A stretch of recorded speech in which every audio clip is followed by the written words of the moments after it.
अभी तक हम देख रहे थे पहला भाग में कि कृष्ण 12 में से 30वें श्लोक तक आत्मा अनात्मा का ज्ञान अर्जुन को देने की कोशिश कर रहे थे, ब्रह्म ज्ञान। अब आगे कृष्ण स्वभाव की बात शुरू करेंगे, इंसान के स्वभाव की अर्जुन को समझाने की कोशिश करेंगे। उसके बाद फिर कर्मयोग पे जाएंगे। ऐसा क्यों? क्योंकि ब्रह्म ज्ञान से ही अगर बात बन जाती तो इन सब की जरूरत नहीं थी, लेकिन ज्ञान से बस मुक्ति तक पहुंच जाना ये शायद ही कभी सदियों में कभी कोई कर पाता है। ये उतना आसान नहीं है, लेकिन फिर भी कृष्ण पहले बोलते हैं, क्रमशः पहले ज्ञान की बात करते हैं। अब आगे हम 31वें श्लोक से चलते हैं, देखते हैं कि कृष्ण क्या बोलते हैं, उसे समझने का कोशिश करते हैं। लेकिन यहाँ से इंसानों, जो आम इंसान हैं या फिर जो खुद को विद्वान भी समझते हैं, उनके लिए भी यहाँ से ज़्यादा काम का होगा। ज्ञान सीधा सीधी समझना, ब्रह्म ज्ञान संभव नहीं, इतना आसान नहीं है। तो यहाँ से ध्यान देने की ज़रूरत है। ये बातें लगेगी कि हमारे समझ की है, इससे पहले की बातें तो बस लोग मान ही सकते हैं। तो यहाँ से ध्यानपूर्वक देखने का कोशिश करें, समझने की कोशिश करें, ये बातें आपको ज़्यादा रिलेटेबल लगेगी, व्यवहारिक लगेगी। तो कृष्ण 31वें श्लोक में बोलते हैं आगे, स्वधर्मपि चावेक्ष न विकम्पितु मर्हसि धर्म्याधि युद्धाश्रेयो अन्यत् क्षत्रियस्य न विद्यते। अपने धर्म को देखकर भी तुम्हें विचलित नहीं होना चाहिए, क्योंकि एक क्षत्रिय योद्धा के लिए धर्म के अनुसार युद्ध करने से बढ़कर दूसरा कोई कल्याणकारी कर्तव्य नहीं। फिर आगे बोलते 32 और 33 भी हम देख लेते हैं एक साथ ही। यदृच्छया चोपपन्नम स्वर्गद्वारम पावृतम सुखिनः क्षत्रिय पार्थ लभन्ते युद्धमिदृश। हे पार्थ, अपने आप प्राप्त हुए इस खुले हुए स्वर्ग के द्वार रूप युद्ध को भाग्यशाली क्षत्रिय ही पाते हैं। फिर आगे 33वें श्लोक में बोलते हैं, अथ चेत्तुमिमं धर्म्यं संग्रामं न करिष्यसि ततः स्वधर्म कीर्तिं च हित्वा पापम वाप्स्यसि। और यदि तुम इस धर्मयुक्त युद्ध को नहीं करोगे तो स्वधर्म और कीर्ति को खोकर पाप को प्राप्त होगे। कृष्ण की बातें आम लोगों के बुद्धि में नहीं पड़ती। वो या तो मान लेते हैं और पाखंड करने लगते हैं कि मैं कृष्ण भक्त हो गया, मैं समझ गया गीता को, या तो जानने की अगर कोई कोशिश करे तो जैसे अर्जुन को परेशानी हो रही है वैसे किसी को भी होगी। कृष्ण पहले आत्मा की बात करते हैं, अर्जुन विचलित था कि ये लोग मर जाएंगे, मैं मर जाऊंगा, फिर युद्ध में क्या बचेगा, तो आत्मा अनात्मा की बात करते, ब्रह्म ज्ञान की उसके पल्ले नहीं पड़ता। अब स्वभाव की, वहाँ पे भी लोगों को लगा कृष्ण युद्ध करने के लिए क्यों इतना उकसा रहे हैं, ये तो धर्म नहीं है। अगर कोई ध्यान से देखने की कोशिश करेगा तो शुरुआत यहीं से होगी, अगर वो मान ही नहीं लेता है तो एक तो वो परेशानी थी, वो हमने देखा पहले। अभी कृष्ण बात कर रहे हैं धर्म की, तुम्हारा क्षत्रिय धर्म। तो ये भी आम बुद्धि से समझ में आता है कि धर्म जो था, चार जो वर्ण थे बेसिकली उसका बात कर रहे हैं, ब्राह्मण क्षत्रिय शूद्र और वैश्य। तो ये बातें तो गलत है, ये समाज के लिए सही नहीं है, ऐसा हम मानते हैं क्योंकि ये हमारी समझ है। तो इसको थोड़ा ध्यान से हम देखते हैं, क्योंकि मेरे समझ से वर्ण का, धर्म का, जो चारों वर्ण थे, ब्राह्मण शूद्र क्षत्रिय, इन सब चीज़ों का समझ किसी को ठीक से नहीं है। जो इसे जानने का दावा करते हैं उनके ही कारण ये सारी व्यवस्था विकृत हुई है। ये सब किसी कारण से था, समाज को चलाने के लिए, लेकिन यही समाज के नुकसान का कारण बन गया। तो इनको हम थोड़ा ध्यान से समझने का भी कोशिश करेंगे। कृष्ण बात कर रहे हैं, बोल रहे हैं कि तुम्हारा क्षत्रिय धर्म है, इसलिए तुम्हें युद्ध ही करना चाहिए, अगर तुम ऐसा नहीं करोगे तो पाप होगा। तो कृष्ण ऐसी बातें क्यों बोलते हैं कि क्षत्रिय धर्म है? हम इसे ठीक से समझने का कोशिश करते हैं। हर व्यक्ति का स्वभाव होता है, कारण शरीर, उसका वृत्ति होता है। समाज सुधारकों ने क्या किया, उनका एक ही मोटो होता है कि सब बराबर। लेकिन प्रकृति में कुछ भी बराबर नहीं होता। आज तक इतने व्यक्ति हुए, किसी दो इंसान के अंगूठे का निशान भी बराबर नहीं हुआ, कोई दो पत्ता भी बराबर नहीं हुआ आज तक। प्रकृति रिपीट नहीं करती, हर क्षण नया होता है। तो ये बराबर करने की कोशिश, इससे बड़ा मूर्खता खोजना मुश्किल है। ऐसे नहीं होता प्रकृति में। तो हर इंसान का भले ही स्वभाव अलग हो, लेकिन हम उतने सारे अनंत विभाजन नहीं कर सकते। तो मुख्यतः 4 भागों में बाँटा गया है, ब्राह्मण, क्षत्रिय, शूद्र और वैश्य। अब इसको थोड़ा और ठीक से समझते हैं। जहाँ से हम देख रहे हैं अभी तक ये सारी चीज़ें विकृत हो चुकी है। क्यों?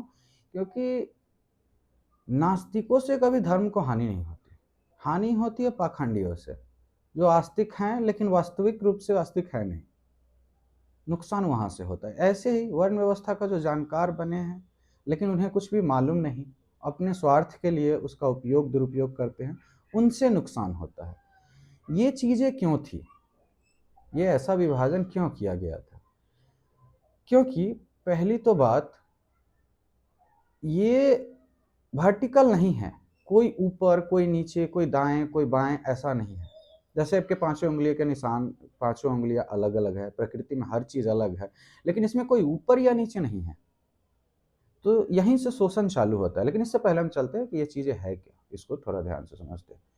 तो इंसान की प्रवृत्ति होती है, जैसे ब्राह्मण बोला गया है। कुछ लोग ऐसे हैं जिसे ज्ञान जानने में जो सवाल है वो उसे पीड़ा देती है, उससे जाने बिना, जैसे किसी को कि मैं क्यों आया, ईश्वर क्या है, और भी अनंत सारे, कोई वैज्ञानिक है, तो किसी का ये स्वभाव होगा। और कुछ लोग हैं जिन्हें ज्ञान से तो लेना देना नहीं, उसे लगता है ये तो बुद्धि का खेल है, इसमें कुछ रखा नहीं, लेकिन उनका स्वभाव होता है शक्ति अर्जित करना, जो क्षत्रियों का है। तीसरे प्रकार के, और ये ओवरऑल मोटा मोटा डिवीजन है समाज को चलाने के लिए। ऐसे हर व्यक्ति का अपना स्वभाव अलग होगा उसके अंदर भी, लेकिन इससे समाज की व्यवस्था बनाई जा सकती है। फिर वैश्य, जिसे पैसों में रुचि है, जिसे व्यवसाय करने में, जिसे ऐसा करने में बस रुचि आती है। फिर शूद्र होता है जिसे सेवा करने में, जिसका स्वभाव ऐसा हो कि दूसरे को सेवा करने में, दूसरों को भलाई का काम करने में, किसी और को सुख मिले, शांति मिले, इसमें उनको खुशी मिलती है, इसमें उनको संतुष्टि मिलती है। इस स्वभाव को हम ठीक से समझते हैं, और स्वभाव के हिसाब से नहीं चलने से क्या परेशानी होती है, जो कृष्ण बोल रहे हैं वो हम समझते हैं। जो इंसान ब्राह्मण प्रवृत्ति का है, उसका स्वभाव है। अब ये बात मैं फिर से दोहरा दूं कि कोई ऊपर नीचे ये सब चीज़ें नहीं है इसमें, ये हॉरिजॉन्टल डिवीजन है। और जहाँ तक ब्राह्मण से जाति का विषय है, मैंने जितने ब्राह्मण देखा उसमें से कोई ब्राह्मण नहीं है, अगर कृष्ण के अर्थों से समझे तो, क्योंकि किसी का स्वभाव ज्ञान पाना नहीं है।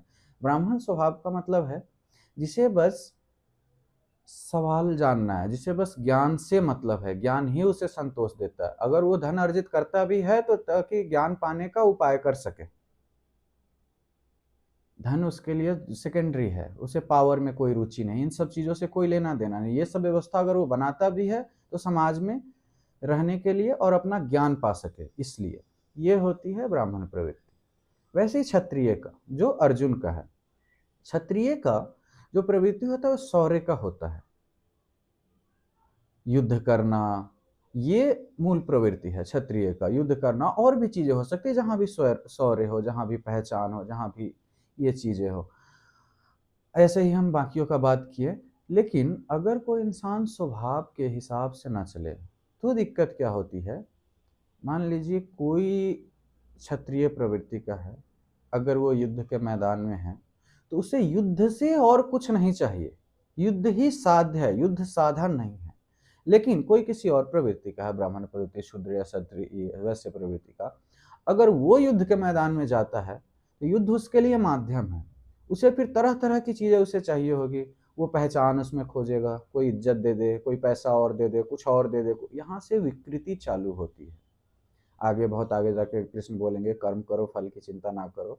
तो यहाँ से समझना शुरू करें, ये कृष्ण की जो बातें श्रृंखला में ही समझने से समझ आएगी। तो जो इंसान अपने स्वभाव से नहीं जी रहा होता, जो उसका स्वभाव है, प्रवृत्ति है, उस हिसाब से अपना व्यवसाय नहीं चुनता, उस हिसाब से अपने जीवन यापन का तरीका नहीं चुनता, उसका क्या होता है कि जीवन एक स्ट्रगल बन जाता है आनंद के जगह। वो कुछ भी करता है कुछ और पाने के लिए। जो हम कर्म करते हैं अगर वही साध्य हो तो कर्ता का भाव नहीं रहता, और हम कुछ और सीख नहीं कर रहे हैं, हम भविष्य में जीने की कोशिश नहीं कर रहे, हम वहीं जी रहे हैं।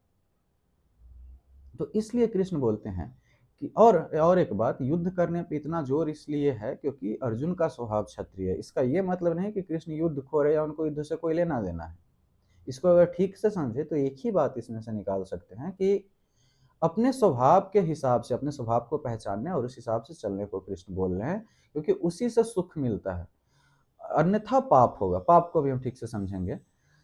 तो कृष्ण युद्ध को नहीं बोल रहे हैं और ना ही उनको इससे कोई लेना देना, युद्ध करो ना करो। अर्जुन का चूंकि वो स्वभाव है तो इसलिए उसको वैसा बोल रहा है। वो बातें पंडितों की कर रहा है, ब्राह्मणों की, लेकिन अगर वो युद्ध छोड़ के जाता है तो चूंकि उसका स्वभाव है क्षत्रिय का, वो पेड़ के नीचे बैठ के ध्यान करते हुए युद्ध के ही विषय में विचार करेगा।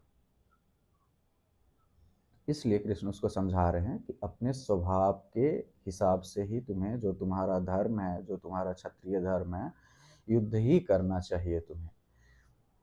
और होता क्या है, यहाँ पे कृष्ण पाप पुण्य की बात करते हैं। ये भी समझ लेना जरूरी है,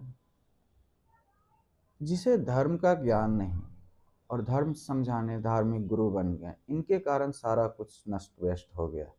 कर्म मुक्ति के जगह बंधन बन गया है, भक्ति विश्वास के जगह अंधविश्वास बन गया है, और ये चीजें बिल्कुल अब उल्टी हो जाती है। तो इसको देखते हैं हम। पाप जो है, पाप का मतलब है ऐसा नहीं कि मरने के बाद कोई स्वर्ग में, कोई नर्क में, ये सब बातें नहीं। एक बाहर का जगत है, सुख सुविधा ये चीजें, और एक भीतर का जगत है जो हमारा अंतर्मन, जो हम महसूस करते हैं। कोई इंसान हो सकता है राजमहल में बैठ के भी तपता हो, और अक्सर ऐसा ही होता है। कोई इंसान साधारण सा काम कर रहा है, सड़क पे है, फिर भी वो आनंद में हो, ऐसा भी होता है। वो भीतर की जगत की बात है। वही पाप और पुण्य है, जो हमें लगता है कि ये गलत है, ये हमें नहीं करना चाहिए, अगर वो हम करते हैं तो ही पाप है। ऐसा कोई एब्सोल्यूट ट्रुथ नहीं है ये करना चाहिए। जो हमारे अंतः मन के विपरीत है जो कृत्य, वो पाप है। क्यों? क्योंकि वो कन्फ्लिक्ट लाता है हमारे चेतन और अचेतन में, और वहीं से द्वंद्व पैदा होता है और वहीं से तकलीफ शुरू होती है। इसी पाप की बात कर रहे हैं।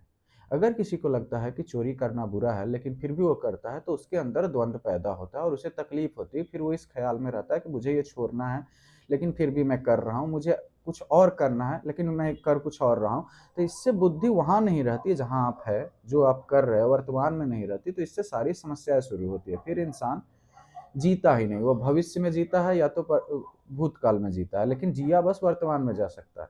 लेकिन इंसान अगर कोई स्वभाव से हो, किसी का स्वभाव है नृत्य करना, अगर वो वही कर रहा है तो कोई और वो नहीं सोच रहा होगा नृत्य, वो कोई और चीज को पाने के लिए नहीं कर रहा, नृत्य ही साध्य है। हाँ, वो करने से उसको जो मिलना है वो तो मिलेगा ही। जब आप वहीं पे है तो कर्म आपका और बढ़िया होता है, ऐसा नहीं कि खराब हो जाता है, लेकिन स्वभाव के हिसाब से होना चाहिए।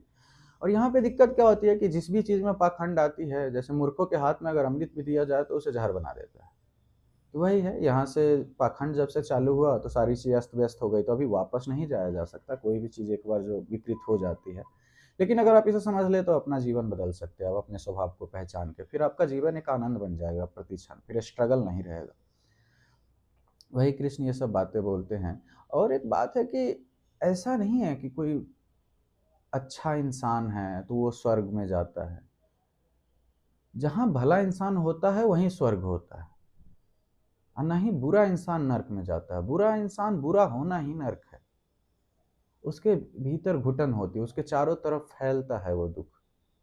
कोई इंसान अगर क्रोध में है, उसके अंदर द्वेष है, तो वो चाहे व्यक्त ना भी करे, पंडितों की बातें सुन के वो भले ही दबा ही ले, उसके हर क्रिया में दिखेगा।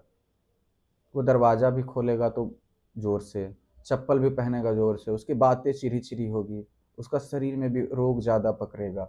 तो ऐसा नहीं है कि बाद में कोई स्वर्ग या नर्क उसकी बात कर रहे कृष्ण की, पाप होगा पुण्य होगा, वो उसी क्षण आप जान सकते।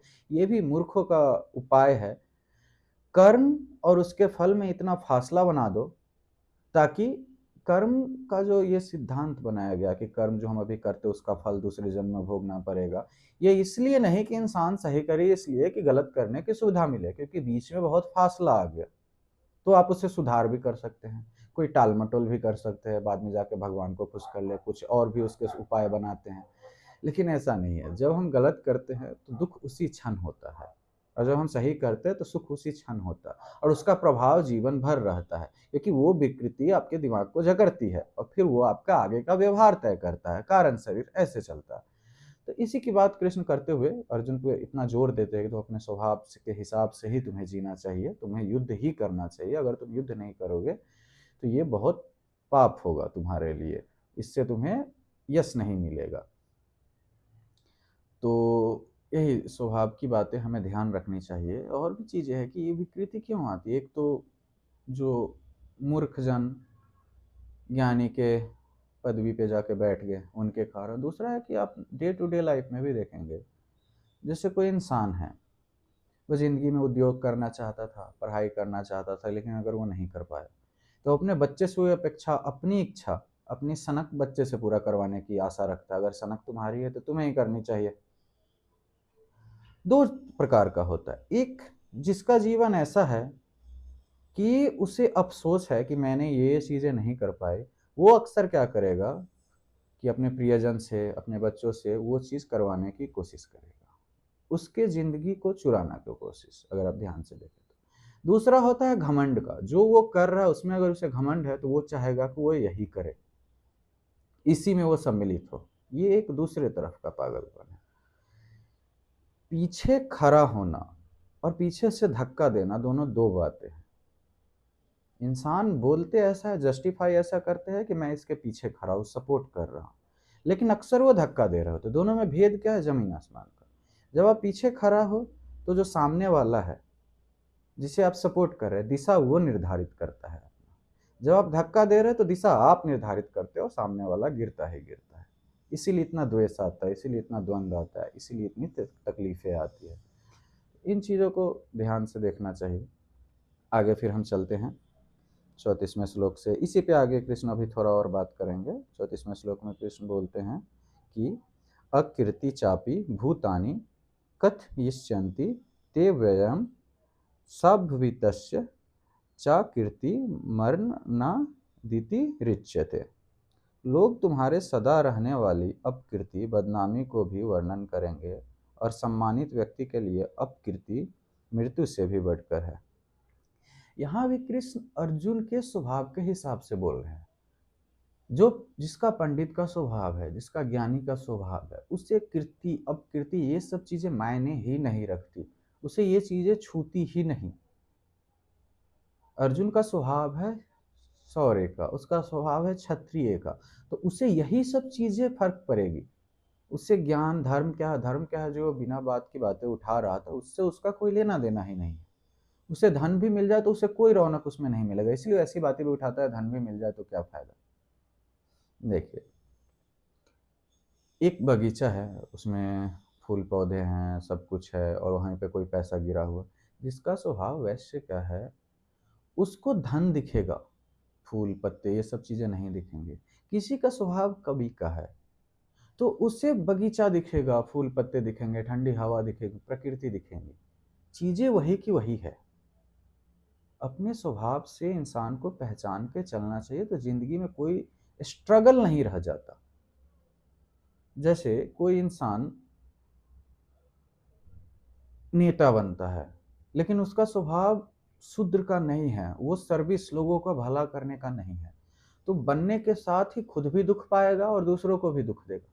अब वहाँ उसे मान चाहिए होगा, पैसा चाहिए होगा, कुछ और चाहिए होगा, कुछ और चाहिए होगा। यहीं से दिक्कत आती है। पहचानने का तरीका क्या है? जो आप करते समय ये नहीं सोचते कि मुझे इससे क्या चाहिए, वही आपका स्वभाव है। अगर आप किसी चीज को करते हैं बस इसलिए उसको कर रहे हैं क्योंकि कुछ और चाहिए, तो वो करना स्ट्रगल हो ही जाएगा, क्योंकि वो करना आपकी स्वीकृति नहीं है। तो कृष्ण वही अभी क्या बोल रहे थे कि लोग तुम्हारी सदा रहने वाली अपकीर्ति, बदनामी का वर्णन करेंगे, और सम्मानित व्यक्ति के लिए अपकीर्ति मृत्यु से भी बढ़कर होता है। तो वही उसके क्षत्रिय के हिसाब से इसको बता रहे हैं, जो इसका स्वभाव है। और एक चीज कि हम एक कहानी इस पे डिस्कस कर सकते हैं। हरिदास तानसेन के गुरु थे। तानसेन बहुत बड़ा गायक हुआ, अकबर के दरबार में था। अकबर एक बार बोलता है कि तुमसे बड़ा तो कोई संगीतकार हो ही नहीं सकता। तानसेन बोलता है कि नहीं महाराज, ऐसा नहीं है, मेरा गुरु के सामने मैं कुछ भी नहीं, मैं तुच्छ हूँ। अकबर को विश्वास नहीं होता, वो बोलता है कि एक काम करो, तुम हरिदास को ले आओ। तानसेन बोलता है कि ये नहीं, संभव नहीं है, वो नहीं आएंगे, क्योंकि वो अपने आराध्य के लिए ही बस गाते हैं। तो फिर ये लोग जाते हैं उसकी गीत को सुनने के लिए। जब हरिदास गा रहे होते हैं, अकबर चुपके से सुनता है। उस दिन उसे पता चलता है भेद, हरिदास की संगीत सुन के वो मंत्रमुग्ध हो जाता है। फिर वो पूछता है कि मैं ये नहीं समझ पाया कि तानसेन श्रेष्ठ है, लेकिन फिर भी वो आपके सामने कुछ भी नहीं, इसमें भेद क्या है? तानसेन उसको समझाते हुए बोलता है कि मैं जो गा रहा हूँ, मुझे इससे यश चाहिए, अपयश चाहिए, कुछ पाने की लालच है और कुछ खोने का डर है। पाने का लालच धन सुविधा ये सब चीज़ें, और खोने का लालच जो मिला है वो। हरिदास जो गा रहा है उसका गाना ही साध्य है, उससे कुछ चाहिए नहीं। तो ये कहानी मैं इसलिए बता रहा था कि स्वभाव के हिसाब से जब आप होते हैं तो फर्क नहीं पड़ता आप कहाँ हैं, आप जहाँ हैं वहीं स्वर्ग होता है। वही बोल रहा है कि तुमको अपयश मिलेगा तो बदनामी होगी, ये सब चीज़ मृत्यु से भी बढ़कर है। और क्षत्रिय का स्वभाव ही यही है कि झुक जाएंगे लेकिन सर कटाएंगे नहीं। तो ऐसा स्वभाव अर्जुन का भी है, इसलिए ऐसा बात बोले। हाँ, और एक देखिए परेशानी कहाँ होती है, क्योंकि मूर्खों को कुछ मालूम नहीं, वो सब बराबर करना चाहते हैं। अगर सत्ता में क्षत्रिय स्वभाव का इंसान है तो बाकियों को बोलेगा कि नहीं तुम्हें भी ऐसा ही स्वभाव होना पड़ेगा, उनके लिए नर्क बन जाता है जिंदगी। जैसे हिटलर था, उसे एक तरह के लोग ही चाहिए थे जो युद्ध कर सके, तो बाकियों के लिए बहुत नुकसानदायक पूरे विश्व के लिए हुआ। अगर कोई वैसे स्वभाव का, वो चाहेगा कि सब धन में ही दे, बाकी चीज तो चीजें बकवास है, वहां समाज का पतन होना चालू हो जाता है उस दिन। जिस दिन सबको आजादी नहीं होती अपने स्वभाव चुनने की, एक तो व्यवस्था बनाने वाले, फिर घर, फिर बाकी जो गुरु हैं तथाकथित, ये सब जब विकृत हो जाते हैं तब लोगों का जीना घुटन बन जाता है। तो यही एक समाज के उच्चतम अवस्था है जहाँ पे सबको अपने स्वभाव के अनुरूप उठने का मौका मिले। और यही मूर्खता है कि जहाँ पे एक ही स्वभाव के लोग जो सत्ता में है, जो नियम बना रहे हैं, वो चाहे कि मेरे ही जैसा सब हो। ये स्वाभाविक है कि उसे लगेगा, कोई पंडित स्वभाव का इंसान है, उसे लगेगा कि इसमें क्या रखा है, युद्ध में ये लोग पागल हुए हैं। उसे लगेगा कि ये पैसों में रखा ही क्या है, ये तो क्षण भर का चीज है, मिट्टी है। ये स्वाभाविक बात है। लेकिन ज्ञानी जानता है कि सबका स्वभाव अलग होता है, वो अपने स्वभाव से ही जी सकता है। गेंदा का फूल अगर कमल होना चाहे तो वो कहीं का नहीं रहेगा, कमल अगर गेंदा होना चाहे तो कहीं का नहीं रहेगा, सबकी अपनी सुंदरता है। आगे फिर कृष्ण बोलते हैं, 35वें श्लोक में कृष्ण बोलते हैं कि जिन महारथियों की दृष्टि से तुम बहुत सम्मानित थे, वे तुम्हें भय के कारण युद्ध से हटा हुआ मानेंगे, जिससे तुम तुच्छ हो जाओगे। फिर वही बात कृष्ण बोलते हैं, उसे समझाने की कोशिश करते हैं। हम एक और दो श्लोक को देख लेते हैं। 36वें श्लोक में बोलते हैं, तुम्हारे शत्रु तुम्हारे सामर्थ्य की निंदा करते हुए बहुत से न कहने योग्य वचन कहेंगे, फिर इससे अधिक दुख क्या होगा। फिर आगे बोलते हैं, यदि तुम युद्ध में मारे जाते हो तो स्वर्ग को प्राप्त होगे, अथवा जीत कर पृथ्वी के राज्य का उपभोग करोगे। इसलिए हे कुंती पुत्र, युद्ध का निश्चय करके खड़े हो जाओ। सुख दुख, लाभ हानि, जय पराजय को सम्मान समझकर उसके बाद युद्ध करने के लिए तैयार हो जाओ। इस प्रकार कर्म करने से तुम्हें पाप नहीं लगेगा। तो पहले वही ये 35 से लेकर 38 श्लोक में समझाते हैं कि तुम्हें अपयश मिलेगा, क्योंकि उसी के लिए अर्जुन का पूरा जीवन था। पूरी शिक्षा जीतने का, युद्ध करने का, वो हमेशा युद्ध ही करता आया। और अर्जुन कृष्ण बोलते हैं कि ये जो युद्ध का अवसर है, यहीं तुम खिल सकते हो, यही तुम्हारे लिए परम सौभाग्य है। क्यों? क्योंकि क्षत्रिय के लिए युद्ध का अवसर ही सौभाग्य है। अगर किसी और स्वभाव का इंसान अगर क्षत्रिय बन जाए, जो कि अक्सर होता है, तो उसके लिए वो कष्ट हो गया। तो कृष्ण वही उसको बोलते हैं कि तुम्हें मान सम्मान नहीं मिलेगा, जो इसके भीतर है उन सब चीज़ों को चोट करते हैं, उनके उसके भीतर के वृत्तियों को, जिससे उसे फर्क पड़ता हो। और अंत में बोलते हैं 38वें श्लोक में कि तुम सुख दुख, लाभ हानि, जय पराजय को समान समझकर उसके बाद युद्ध करोगे तो पाप नहीं लगेगा। इसे हम ठीक से समझते हैं। अक्सर हम समझते क्या है, कर्म को हम समझते हैं कि सही या गलत होता है, कर्म से पाप या पुण्य होता है जो किया जा रहा है। नहीं, जो मन स्थिति है उससे पाप या पुण्य होता है। अगर कर्म में ही है तो लाभ हानि को बराबर समझने से क्या फर्क पड़ता है। कोई किसी की हत्या कर दे, कृष्ण वही करने बोल रहे हैं, कोई किसी की हत्या कर दे तो जीतने हारने को अगर समान समझे ना समझे उससे क्या फर्क पड़ेगा, अगर गणित ऐसा होता। लेकिन ऐसा चलता नहीं, क्योंकि अगर आप इफ़ेक्ट को देख के पाप पुण्य सही गलत निर्धारित करने जाएँगे तो ये कभी निर्धारित हो ही नहीं पाएगा। किसी इंसान ने किसी को मार दिया, इससे क्या आप बोल सकते हैं कि वो पाप है? अगर आप कृत्य ही देखते हैं, हम कृष्ण की बात अभी नहीं कर रहे, हम अपनी तरफ से समझने की कोशिश कर रहे हैं अपने स्तर पे। तो अगर उसके मारना पाप हो गया, तो फिर अगर वो कल को 15 को मार दे और, तो फिर उसको क्या मारना पाप था? और फिर वो आगे क्या करेगा? दुनिया पूरा जुड़ा हुआ है। कोई हिटलर को अगर महाविश्व युद्ध से पहले मार देता, तो क्या वो पुण्य होता कि पाप होता? और फिर वो आगे क्या करेंगे वो सब लोग जिसको मारा था? तो ये श्रृंखला अनंत है। आप कुछ भी करते हैं, जैसे जल में कोई कंकर फेंक दे, तो कंकर तो नीचे जाके बैठ जाता, आप तो कर्म से बाहर हो जाते, लेकिन उसकी लहरें चारों तरफ फैलती रहती। आपका कोई भी कृत्य सामने वाले के अंदर एक विकार जन्म देता है, उसके स्वभाव में परिवर्तन लाता है, फिर वहां से कुछ होता है, फिर वहां से, ये श्रृंखला अनंत है। ये सामाजिक व्यवस्था बनाने के लिए ठीक है, लेकिन ये श्रृंखला अनंत है। तब तो ना कभी किसी चीज को पाप बोला जा सकता है, ना किसी चीज को पुण्य बोला जा सकता है। कृष्ण इसकी बात नहीं कर रहे हैं। कृष्ण बोल रहे हैं कि अगर तुम दोनों को समान मान के युद्ध करते हो तो तुम्हें पाप नहीं लगेगा। क्यों?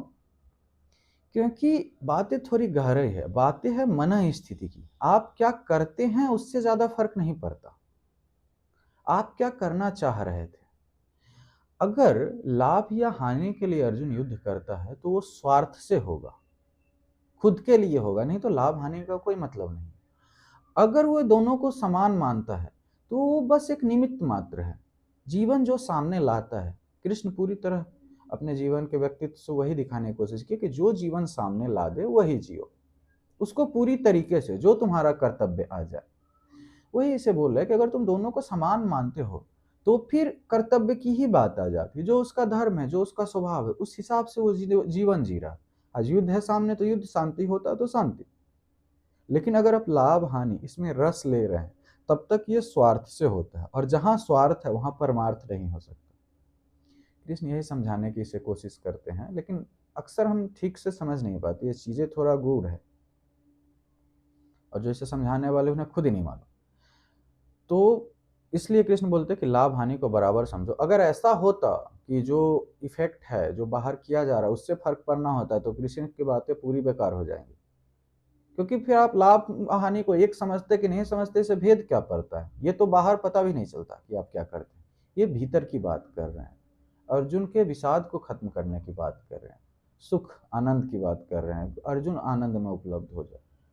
तो ये कोई नीति शास्त्र नहीं है गीता, ये जो परम ज्ञान को उपलब्ध होना चाहते हैं, जो जीवन को आनंदमय तरीके से जीना, जो मुक्ति को पाना चाहते हैं, उसके लिए है। और हम लोग वर्णों का बात कर रहे थे। भक्ति का मार्ग समर्पण का है, सेवा का। वो एक मार्ग है जो कि शूद्र वर्ण के लिए था। ज्ञानियों का मार्ग अलग है, क्षत्रियों का मार्ग है, वो उसी से पाता है परमार्थ को। वैसे अपने तरीके से, अपने स्वभाव से ही पाएगा। अगर वो नकल करने की कोशिश करता है तो नकल किया ही नहीं जा सकता, फिर आप कहीं के नहीं रहते। आप करना कुछ और चाहते, आप बोलते मैं ये करना तो चाह रहा लेकिन मैं कर नहीं पा रहा। कौन बोल रहा है आपको रोक रहा है करने से? कोई बोलता है कि मैं झूठ नहीं बोलना चाहता लेकिन मैं रोक नहीं पा रहा, मैं ईमानदार होना चाहता, तो कौन रोक कौन रहा है? ये विभाजन कहाँ आ रहा है? विभाजन वहीं आ रहा है जो ऊपर का मन है और जो अंतर मन है, जो कॉन्सियसनेस है और जो सब कॉन्सियसनेस है। सब कॉन्सियसनेस आपके स्वभाव के हिसाब है, और ऊपर का मन आप उसे विकृत कर लिए हैं। तो जहां ये द्वंद्व पैदा होता है वहीं से असली कठिनाई शुरू होती है। तो ये स्वभाव की बातें अर्जुन 31 से 38वें श्लोक तक करते हैं। 39वें श्लोक से कर्म योग आएगा, वो और भी ज़्यादा रिलेटेबल और ज़्यादा काम का होगा, तो उसे हम फिर आगे देखते हैं।